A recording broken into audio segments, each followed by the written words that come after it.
coming up on Toyota Sports Connection. The Lightning launch an off-season overhaul.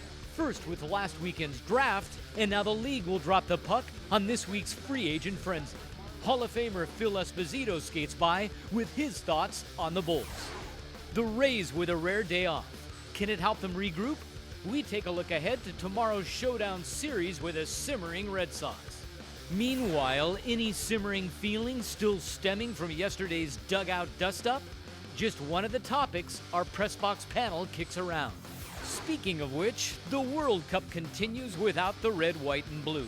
But are people still watching? We'll show you where they're still having a ball with the beautiful game in tonight's Sports Connection Spotlight. This is Toyota Sports Connection with Tom Buring.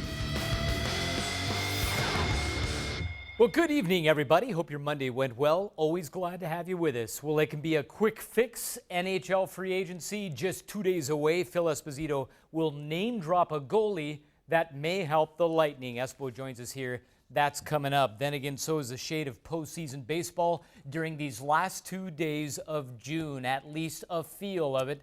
The second place Red Sox, the third place Rays. The two are separated by just one game. They will play a pair at Fenway beginning tomorrow night. In their two previous series this season, each has swept the other on the road. Rays took 4 games in Boston back in April, their first ever sweep at Fenway, after playing 25 straight sets without a series win. Rays hoping to find their bats on this road trip. Wow, just 7 hits over their last 3 games against Arizona.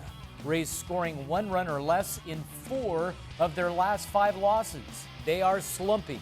Losers in 11 of their last 16 games with a 10-13 record for the month of June. The upside is that starting pitching has been stronger over these last 4 games.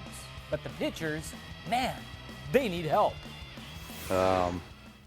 We're not hitting, period. You know, I think we got 3 hits today or whatever, 4 hits. But, you know, I'm not going to sit here and make up excuses for why we're not hitting.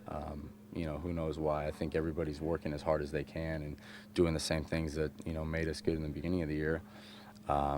Just go through these times. And, again, we just got to keep our heads down and keep grinding. And, you know, hopefully this series in Boston, we've played well there, you know, in the past. So hopefully we can, you know, spark another rally on the road here. If you look at the rest of our schedule, it's not easy. You know, it's truly a one day at a time event, a Major League Baseball season, and I look forward to it. I'm really looking forward to getting back in the American League. The National League just wore us out this year. God bless them. It's important to win each game right now. We're trying to win 6 games in a row. We're going to try to win each game right now, and that's how important each game is to us right now. So going into Boston, we definitely need to try to take both those games. You know, if not one of them. You know, we just got to play harder. We got to play with a little more intensity. We got to play the game the right way. I think we need to get back to what we did the first 2 months. Hey, let's stay with Shields. He gets to start tomorrow night. He's lost 6 of his last 7 games. Fenway hasn't gone his way. Shields is 1-6 in 7 career starts there with an ERA over 7.5. He did, however, get that first win in Boston during his last start back in April. Shields threw 6 2/3 innings, giving up 9 hits, 4 runs, while striking out 7. His offense spotted him with 4 runs in the first inning. So, does the confidence have some momentum? Up in Fenway, yeah, I mean, more confidence with having to react to you guys after the game, but that's about it. I mean, you know, for me, it's I got to win there last game. You know, I think as far as the confidence goes, I've always had confidence throwing against Boston out in Fenway. So. By the way, the Red Sox' Dustin Pedroia is out 6 weeks with that broken foot. Tomorrow night's first pitch comes at 7:10. We'll have the highlights right here. Now to the NBA, where free agency opens Thursday. So does the bidding for LeBron. The Chicago Bulls have cleared salary cap room. Thought is with enough to land him, but it's no done deal until the deal gets done, and that has the Magic concerned. According to 2 national reports, in-state and division rival Miami is the front runner to land James and Chris Bosh. Stephen A. Smith and the Philadelphia Inquirer say league sources are calling it highly likely that James and Bosch will both join their buddy Dwayne Wade to play for the Heat. Wade has been their primary recruiter. The reports say the lure of Pat Riley and no Florida state income tax have both been selling points. For the Heat to tandem James together with Bosch, a sign and trade would certainly have to figure in. We will see. Well, so much for an injury-free voluntary workout. Sterling Griffin now knows better. The South Florida Bull receiver injured his ankle today while on the campus practice field. The extent of the injury is not known, but an ambulance was called to the South Florida campus in response to an ankle sprain. Griffin was taken to a Tampa hospital for x-rays. Griffin and his teammates have their own informal workouts without pads and coaches. Sophomore Whitehouse is expected to contend for a Bulls starting job this coming fall. Well, tough bounce at Wimbledon for fifth seed Andy Roddick. The three-time finalist is beat today in the tournament's fourth round. An 82nd ranked player wins 4-6, 7-6, 7-6, 6-7, 9-7. Meanwhile, Wesley Chapel native Jennifer Capriati is recovering from an accidental overdose of prescribed medication. The 34-year-old is a former top-ranked player. Capriati was rushed to a South Florida hospital early yesterday morning. She is said to be in stable condition and is expected to make a full recovery. When we come back, the NHL draft is over with free agency starting on Thursday. Where do the Lightning stand on both fronts? Time to sharpen up those blades. Phil Esposito joins me next, right after the break.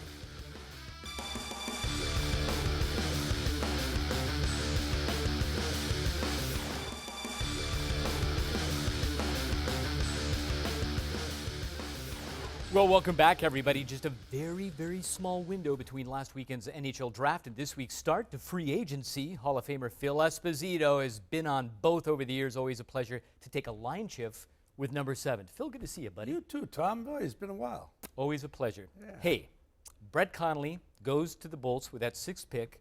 Some project him could have been higher, if not for that hip injury. Some say he's a bit of a risk. But when you saw him play last year, Phil, what was it?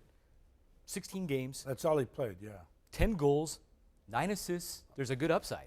I've talked to some people around, you know, in the draft, guys that I really respect, that were scouts years ago and still are consultants and stuff.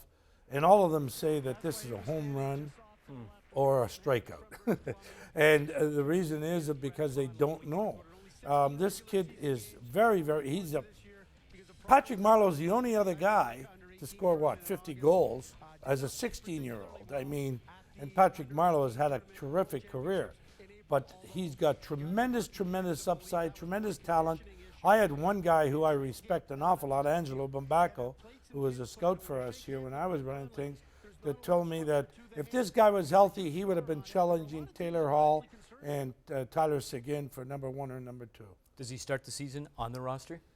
Personally, I think he'll start, but I don't think he'll stay. I think he needs to get back to junior, and he needs to get more seasoning.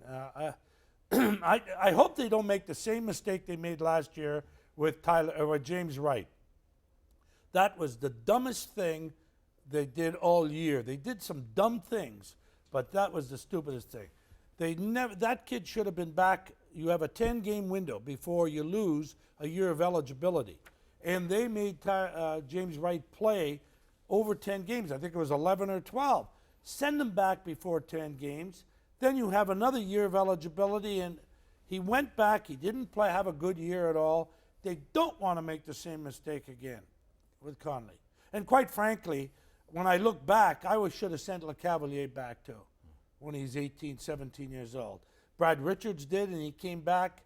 When he came up, he was ready to play. Next 4 picks, they go defense. Does that tell us something about the new brand of Lightning hockey? Oh, yeah. I think it's Boucher's style. I loved what Boucher said, by the way, at the press conference. He says, I don't know what kind of players I have yet, so I'm not going to tell you what kind of system I'm going to have until I know the kind of players. That's the first time I've heard a coach say that. Hallelujah. Why do coaches always insist on coming in and putting their system in with players that don't have the talent to follow it? You know what I'm saying? Absolutely. I think it was a brilliant move getting this young guy. I think Boucher is going to do terrific here. He's very passionate. What they didn't do in the draft, certainly they can upgrade through free agency. Phil begins this Thursday. What is Unbelievable. on their must-have list? Personally, my feeling is it's got to be a goalie. It's got to be a goalie. I know there's some goalies out there, but Chris Mason comes to mind. Nabokov, I'd be surprised if Nabokov would be the guy. I think he's 36 years old, and I think the money situation with him, and quite frankly, he's never won with real good teams. He's never got over the hump. He has a great season, and then the playoffs come and he tanks. I don't know what the reason is, but goalies get blamed for it. I personally think if they're going to go after a goalie, which I think they will, it might be Mason.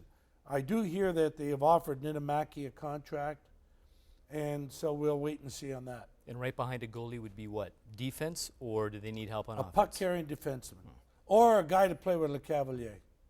A guy to play with Lecavalier. I really believe that. Before we step into free agency, Phil, based on the current roster they have, how much has this team improved with the additions of the new GM, the new head coach alone? Well, let me put it this way, folks. Last year they missed the playoffs by 8 points, and we all saw the last half of the season after the break. It was awful. And the truth is, they only missed it by 8 points with an awful team. I mean, a team that maybe weren't as bad as we thought. They just played bad.